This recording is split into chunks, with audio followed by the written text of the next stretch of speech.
All right, let's dive right into this explainer. Today, we are taking a fast-paced journey straight into the last great unexplored frontier on our planet. We're going down, layer by layer, fast-tracking into the ocean's totally uncharted depths. I want you to literally picture the water rushing past you as we plunge away from the sunlit surface, where energy is everywhere, and down into an alien world completely packed with extreme biology and lost human history. 80%. Just think about that for a second. More than 80% of our ocean remains entirely unmapped, unobserved, and completely unseen by human eyes. And what we've discovered so far in that tiny little fraction we have mapped is already stranger than fiction. I mean, we're talking about fish with hearts in their heads and underwater waterfalls larger than anything you'll find on land. Our planet is mostly ocean, yet the vast majority of it exists far below the surface, totally beyond our sight. There is this quote I absolutely love because it perfectly sets the stage for our descent today. This journey is not one of distance, but of direction, moving downward layer by layer into a realm where each step changes the rules of existence itself. From here on out, we are leaving the world of color and abundant sunlight completely behind us. We are heading straight into the abyss.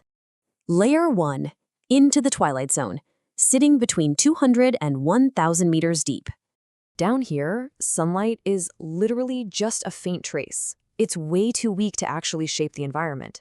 So, because there are no plants or massive fields of kelp to create energy, life has to rely entirely on whatever falls from above. We call this marine snow. Now, it sounds pretty, but it's actually a constant, meager shower of tiny fragments of decaying organisms, microscopic waste, and particles. But here's the amazing part. Life down here survives with such incredible efficiency on these tiny scraps that absolutely nothing is wasted. Layer 2. Masters of bioluminescence, lighting up the darkness. So because the sun can't penetrate this deep, a completely new form of illumination takes over. Get this, a staggering 75% of open ocean animals in this zone actually produce their own light. If you were down there, it would look like a scattered, pulsating night sky of blues and greens. So what exactly is going on? Well, bioluminescence is a chemical reaction happening right inside these living organisms. And the wildest part is that the reaction releases almost no heat at all. Almost all the energy comes out purely as visible light. It's incredibly rare on land, but down here, it's an absolute necessity for survival. Okay, so let's quickly walk through the chemistry of glowing. Step 1. An enzyme called luciferase helps bond a substrate known as luciferin with oxygen. Step 2, that exact reaction is what creates the visible flash of light, along with an inactive molecule called oxoluciferin. But step 3 is where evolution just flexes. That luciferase enzyme, it actually gets recycled. As long as the organism has oxygen and luciferin, it can just keep the lights turning on. And this is exactly how marine life puts that chemistry to work. Meet the vampire squid. Now, despite the terrifying name, it doesn't drink blood at all. Instead, its body is covered in these specialized light-producing organs called photophores. When something tries to attack it, the squid unleashes this brilliant, wildly disorienting display of light to totally confuse the predator, and then it just slips away into the shadows. Then you've got creatures like the viperfish, which uses a completely different strategy called counter-illumination. If you look at its belly, you can see these glowing photophores. It's basically a high-tech camouflage. By emitting light from its underside, the viperfish blends in perfectly with the tiny bit of speckly light trickling down from the surface. It effectively erases its own silhouette, so predators looking up from below literally can't see it. Now, this next one is pure deep-sea genius. The Atolla wilvi jellyfish flashes this incredibly bright ring of light when it gets attacked. Scientists actually call this a burglar alarm. The whole point isn't to scare the current predator away, it's to act like a giant distress flare to attract an even bigger, more dangerous predator. The hope is that the bigger guy shows up and eats the thing attacking the jellyfish. I absolutely love this one. The deep-sea pandalid shrimp takes things to a whole other level. It actually vomits light. Seriously, when it's threatened, it spews this glowing, luminescent fluid out of glands right near its mouth. The glowing cloud acts like a smokescreen, totally blinding the predator and giving the shrimp the perfect chance for a quick getaway. And it gets even more complex. Take the famous anglerfish. Here's the catch. The anglerfish isn't even producing that light itself. It's a symbiotic relationship. The fish provides nutrients to bioluminescent bacteria that live inside that little lure on its head. In exchange, those glowing bacteria act as the ultimate bait in the pitch black, drawing curious prey directly into the anglerfish's jaws. Layer 3, the crushing midnight zone. We are now beyond 1,000 meters. Down here, light doesn't just fade, it is completely gone. The darkness is absolute, it's uninterrupted, and it's permanent. Energy is incredibly rare. Food is wildly unpredictable, and survival means you have to adapt to extreme scarcity. But the biggest factor? The pressure. At the bottom of the ocean, the weight of the water above you is terrifying. It's over 1,000 times greater than the pressure at sea level. Solid materials literally deform under that kind of weight. So creatures here evolved entirely different biology.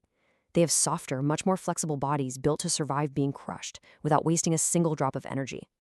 To really wrap your head around this depth, let's look at the Mariana Trench's Challenger Deep.